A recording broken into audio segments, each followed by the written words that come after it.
Okay, hello. So, I decided to make a little tutorial for texture modding Phantasy Star Online for Gamecube because something I want to do for a long time, and it took a long time to figure out how to do it. And there's a number of good guides I looked at. I'll try and link everything I can as possible in the description. There's a couple good guides. There's one by Captain N that really helped me a lot, so I'll link that. But it's something I've been wanting to do for a while, and I see people asking around about it. So I thought I'd make a nice little compact video tutorial on how to do it. All right, so first thing you want to do is get a Photoshop plugin that lets you work with .dds textures, and you don't have to use Photoshop. I think you can use Paint.net or some other tools. In my case, I'm the most comfortable with Photoshop, so that's what I'm using. And you need to get a DDS format plugin for it. Now there's like some new ones that came out. There's a new NVIDIA one. The only one that has worked for me without any flaws is the old one they had. It's under their legacy downloads. So if you go to their webpage, I'll put the links to this in the description as well. But if you go to their webpage, you look at their legacy texture tools. It's under their downloads. You click on that, and there's one when you scroll down. It's called Texture Tools for Adobe Photoshop. You want to download that. And I put a mirror of it here just in case it goes away or something. Hopefully this will stay up. So you get that, you get this plugin, and you install it, and it should go in your plugins folder in Adobe Photoshop, and that should let you work with DDS textures.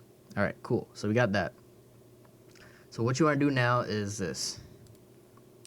You have GC Rebuilder. So what this does is lets you open and close GameCube ISOs. You can unpack them and pack them, and you can basically get at all the files that are inside there, right?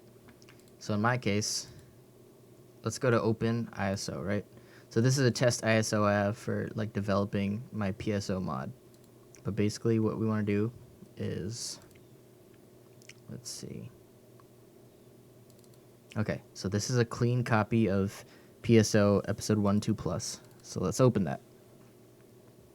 So now when you open it, it's pretty cool. You can see like all the header data. So this is the title and stuff. You can change this. You can change whatever you want in here, and it'll show up like when you make a save file. This will all show up in the save file, right? All this header data. But so these are all the files that are gonna be in there inside the ISO, and you want to make changes to them. So what you do is you click on the root, right, and you do export. So I'll do it to my desktop. Desktop.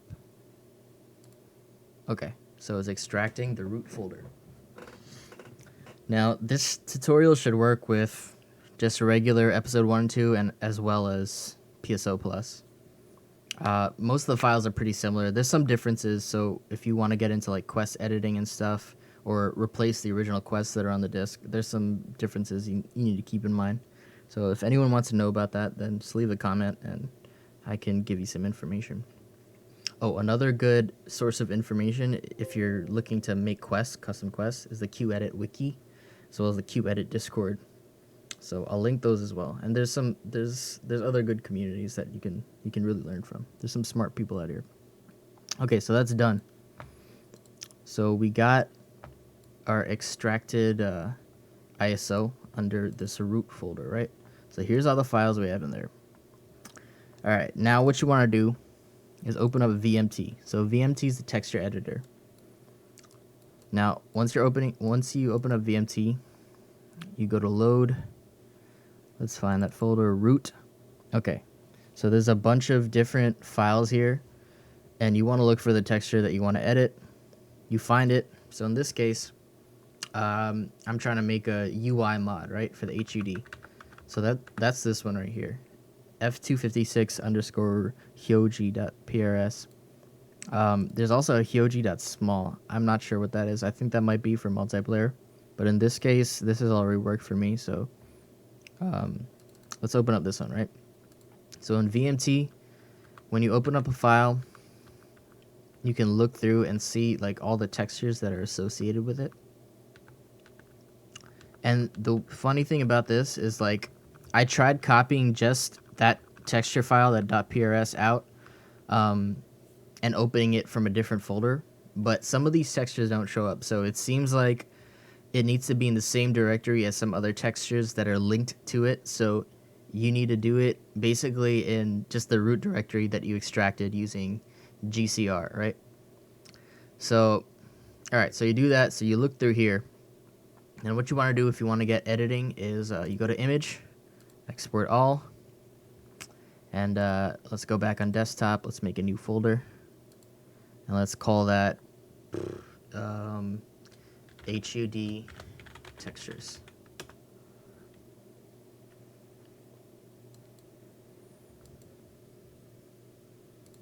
Okay, go in there and you want to save it. And when you're saving it, make sure you save it as direct draw service, the DDS format, right? That's what allows you to actually edit them. So you hit save. It goes through, exports all the textures. So let's go look in root. Or no, not root. What was it? HUD textures. Cool. So now we got this. Let's look at this. So you got all your textures here. It's pretty cool that Windows can just show you thumbnails for them. It's pretty nice. Okay, so as you can see, these are the different textures for the HUD. So this is what I wanted to change. So let's try this one, for example. I'm going to open it with Photoshop. I've actually already done a whole set of this to make it purple, but let's try another set just so I can show you from start to finish, right? Where is it? PSOP UI texture. At least I'll do a few just so you can see the process, but I've already done this one. If you look at these thumbnails, like this is purple, right? So this is not the original one. The original one was this blue color. So I made like a little purple UI mod. Okay. So when you're loading in with the NVIDIA DDS plugin, so I just click load using default sizes. You might need to convert it to 8 bits or you might not, but in this case, this works for me. So you do that. Load mipmaps. Now, I leave it unchecked. Most textures that I've seen that I've been messing around with in VMT don't have mipmaps, and you'll see that here, right? You see these fields over here. So it'll say, if it has mipmaps, it'll say so. And actually, I'm not even sure I've even seen one with mipmaps, except ones that I've imported in there using the show mipmap setting, right? And I don't think I needed to do that. So I think for the most part, there won't be any ones with mipmaps, right? So you load using default sizes and you uncheck load mipmaps. Great. We've loaded this up. So there's a few weird things here, right? So you notice in the thumbnail, we see the transparency here. Like if you look at it, that gray area, that just means that it's transparent, right? Except in Photoshop, it's black. It appears as black and doesn't seem transparent, but it is.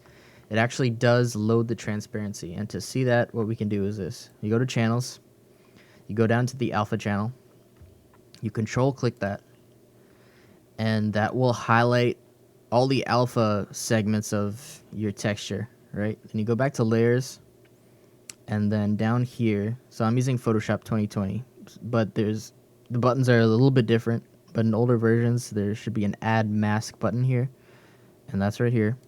You click that, and there you go. So it displays your alpha channel for you. You don't even need to do that when you're editing. That's just for me to show you guys, but okay, so let's edit this, right? Let's do something simple. I just want to change the color of the UI. So I select everything. I go to image adjustments. Oh, why is that? Let's see. Okay. Yeah, it wasn't working with that little mask attached to it, so okay, Control U opens up hue saturation. So let's say you just want to mess with the colors. You can move the slider around and get a color you want. Okay, in this case, let's try pink, right? Let's say let's find a nice. Okay, let's say 125, right? So I've moved it up by 125. The hue slider. I moved it to the right by 125. Hit OK. So that's what it looks like now, and we want to save this, right? Okay, and so you have to save it as a DDS texture, and there's some caveats here as well. So let's call this the modded one, right? So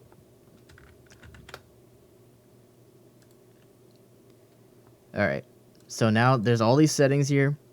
There may be some other settings that are optimal and that work, but man, I messed around with this for so long, and the only one I could figure out, or at least that I remember that worked, is this DXT3 8BP explicit alpha. So select this setting. It's the third setting down. Click that. We loaded it with no bitmaps. Let's make sure this is checked. No bitmaps. And you hit save. Let's see. What do we got? Okay. Right here. Here's the save texture. And look, it's loading. It has the transparency just like the original one. And like, depending on the settings, some other settings I've used, like, I could tell it was wonky because when I looked in Explorer, then the thumbnail wouldn't show up properly. It would look distorted, or there was a black or something. And that's how you know it's like it's not the right format that you want to import back into the texture file. So we have this. We have that saved, right? Let's do a few more. So that's just one part of the UI. So let's open up this one. This has some buttons and stuff. Load default, load bitmaps. There we go. Control U. We had set that to 125. Let's do the same thing. We're going to get a nice custom pink UI going on. And so if you look here, right, I changed the hue on the whole image. So actually all these other icons got changed. If you don't want to do that, then you just select the parts that you want in Photoshop, right, using like the marquee tool or something. And you edit just the parts you want. The only reason I did the whole thing was I wasn't sure how this background worked. Like if you look at the solid magenta background, I don't know what part of that gets turned into like transparency or whatever, or if that color gets actually used. So I changed the saturation on the whole thing, or the hue on the whole thing. Okay, so we got that. Let's save that. A_mod.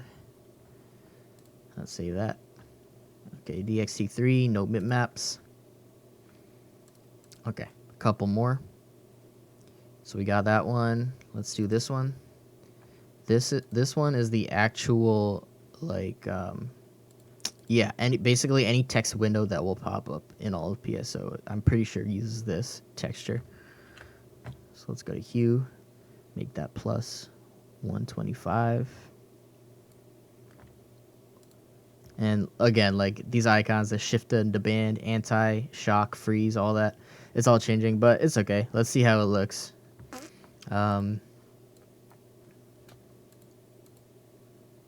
Let's do _mod.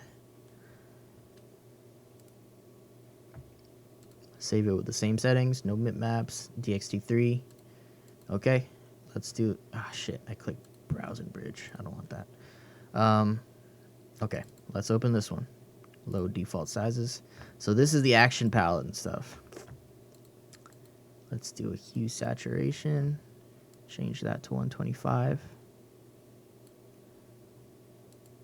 Okay, it's looking really bright and pink. We're gonna save as _mod.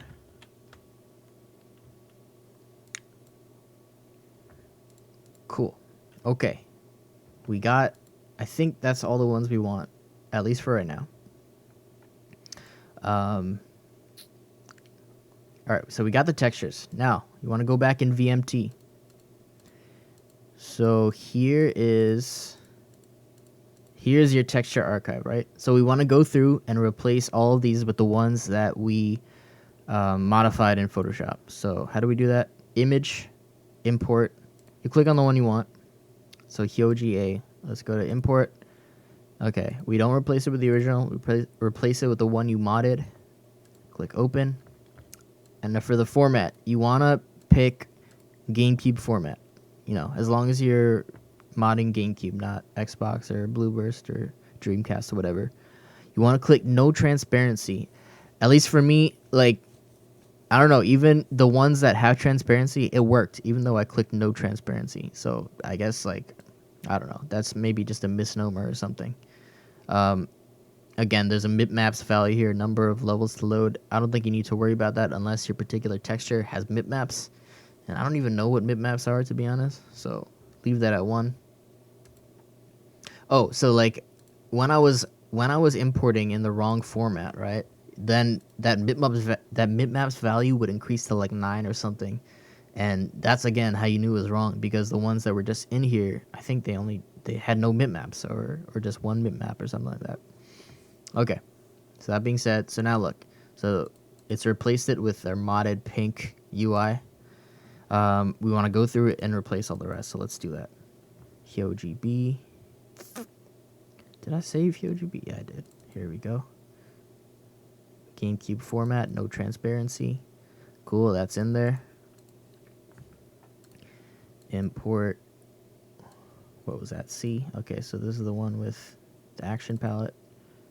GameCube format. Okay, so that's in there. What else? That's fine. Okay, main menu. That's the last one. Import.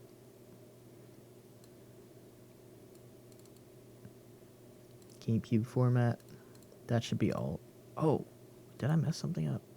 HyoG8. What was this? Import. Yeah, I did mess this up. Okay. Make sure you're importing the right texture over the one in the archive. Let's double check. So HyoG8 was this thing and this thing, right? Okay, so this was the original. This is the one we want. Okay, that should be fine. B was that thing. C was that thing. Okay. And main menu is fine. All right. Okay, so we have this, right? So you have your archive. It's not saved yet. So here's the thing. So the one that I loaded, right? It was a .prs, f256 HyoG.prs. So that means it's compressed with Sega's PRS compression format. Now VMT, apparently it knows how to handle it. So it opens it and it decompresses it, and we can see the texture's fine. But it doesn't save back in PRS compressed format. So what you got to do is this. You go to File, Save. Let's save it on the desktop. In this case, okay, there's some other archives that might be AFS, GC. AFS is just another archive format, but in this case, that's not, at least for this specific texture, that's not what it is. It's just GC format. So you select that. Let's call it F256 HyoG. Yeah, okay, modded. Let's save that. Let's see what we got. Okay, so here's the output file, and it's a .gvm. So that's the GameCube. It's another GameCube format archive, and the equivalent on Xbox was like XVM, I guess, and same with the Blueburst. But for GameCube, it's .gvm. Okay, so now here's the thing. So if you look at the file size, we don't need to get into this too much, but if you look at the file size, you can like confirm. This thing is, it's like 912 kilobytes, whereas the original is something around 150 kilobytes. And that's because it's compressed, PRS compressed. So what you want to do now is, let's go to my tools. I got a handy tools folder of everything I've collected. I'll try and share this at some point because, honestly, sometimes it's just hard. It's hard to come by PSO modding knowledge as well as tools. And you kind of have to hunt them down from all these obscure little corners. So I'll try and share this, and hopefully it can get out there, and people that want to mod it can, do the thing. Okay, so we have that file. We want to compress it back to PRS so that it basically matches the original one. So PRS utility, right? This is basically the original utility, PRS util.exe. This thing is ancient. You can use that just for sanity's sake. I have this GUI. Someone made this help PRS GUI. So you get this. You put the actual main program prusutil.exe in the same folder, and then it makes this nice little GUI that you can use to compress and decompress things with PRS compression. So we open it up. What was it called? F256. Okay, this was the old one I had. Oh, no, this is the one we just did, right? Hyoji modded.gvm. So we open that. And let's compress this bad boy. So you can see it's going through, running the compression algorithm.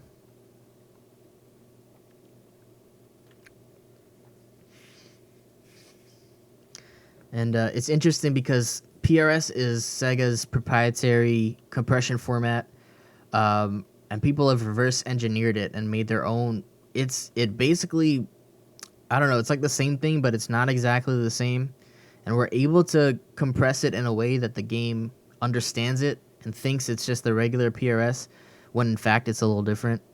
And you can tell because the file size of the reverse engineered format it's never as small as the original Sega format. Just a little interesting tidbit. Okay, so we've compressed that, right? What do we got? So it's on our desktop. F256 Hyoji modded.gvm.prs. It's added the PRS extension. Okay. However, in the original, it wasn't called that, right? It was just up to here. So we get rid of that. Basically, just make the file name match the original. Okay, so you got that.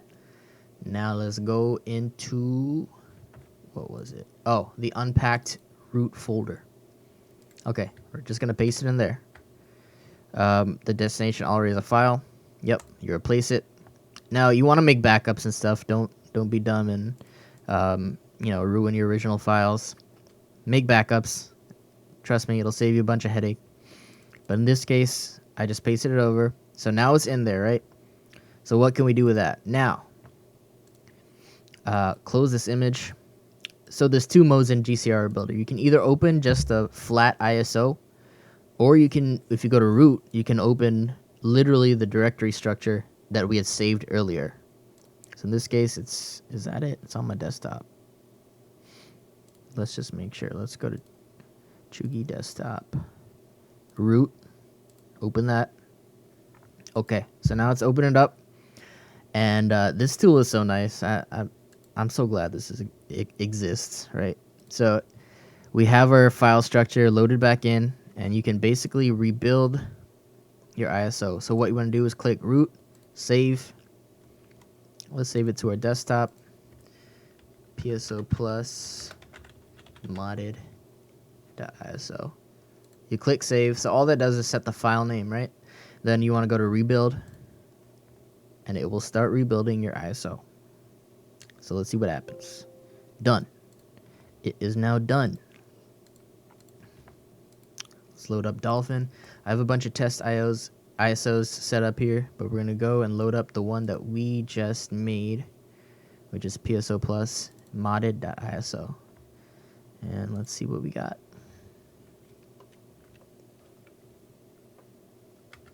You can mod this texture as well, this loading screen texture in the beginning.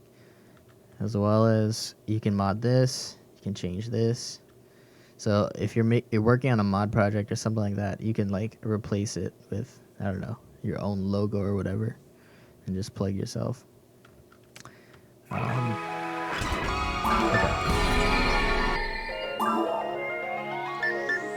Okay, there you go. So you already see on the right the little window. It's like magenta. It's the color we selected. So let's load up a game and see the rest of it. And obviously the rest of the title screen and character select screen is still in that blue color, that, the vanilla theme they had going on. So I want to find a way to change all of that, basically, to make your own entire color scheme. I think that'd be pretty cool. Okay, so we're in here. Oh, look at that. That is nice. That is hella pretty. Look at that. Pink UI. Oh my god. This is actually really cool. Okay. So as we go through, let's see.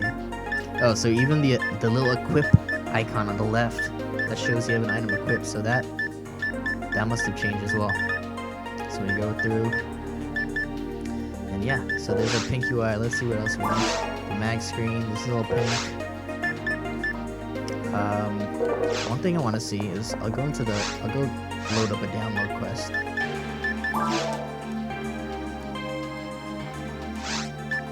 Okay, so all these icons are different. This is pretty cool. I kind of like it. It's a little bright, but it's kind of cool. Okay, let's go into this. So this is my custom item create quest. It's actually a mod of an old quest, I think by Soldier. At least he made the construct. I don't know if he made item create, but someone did. I think it was him. And I made a little mod of it. I added some functionality. So I'll just show off some of that real quick. Okay. So, yeah, this is it. Okay, so this is what I wanted to see. So I knew this little box icon was in the texture that we modified. So I wanted to see how it looked. It's like a weird dark blue. But that's cool. Okay, so these are the original functions: raw item maker, recreate last item, read item data. I added this duplicate item and the manual item creation. I'll show you what they do. Duplicate item does this. It opens up your item pack. You pick one. Let's say it's Incesta. Item has been duplicated. Let's go and look. Boom. Item has been duplicated. And again, this is just for, testing purposes. Please don't use this to cheat. I think everyone knows that at this point. So it's a really old game.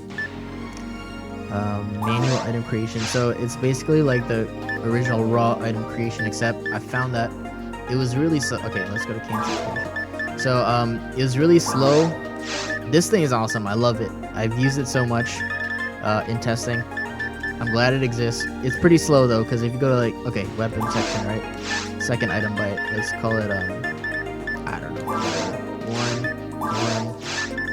Now let's say you have some item bytes that are way back here, and it's like, FF or some really high value. You have to go all the way back.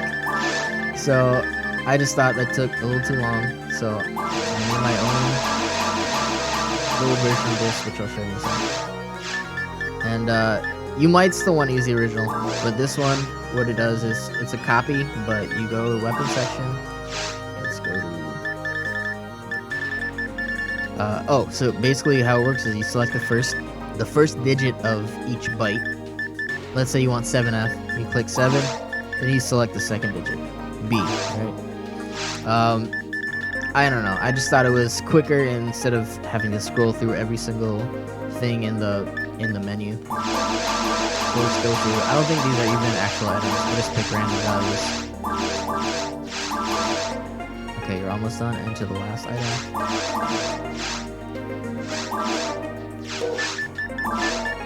Yeah, so we got a brand and a wand. But yeah, so that's just a little demo of my quest. And yeah, so we saw that the menu, the UI texture mod is working. And so that's how you texture mod PSO Gamecube. And if you guys have any questions, let me know. Post a comment. If there's anything I need to clarify, I'll try and do that. Basically, I want to make sure this knowledge is out there, because I know a lot of people want to do this kind of stuff. At least the few people remaining that still play PSO Gamecube, they're mostly modders like myself and there's other people that are obsessed with the game. So they want to know how to do cool stuff like, tinker with the game files and make these little mods. So I hope this helps.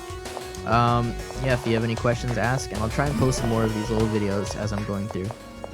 Oh, and check out my mod. I'm working on a mod for PSO Gamecube.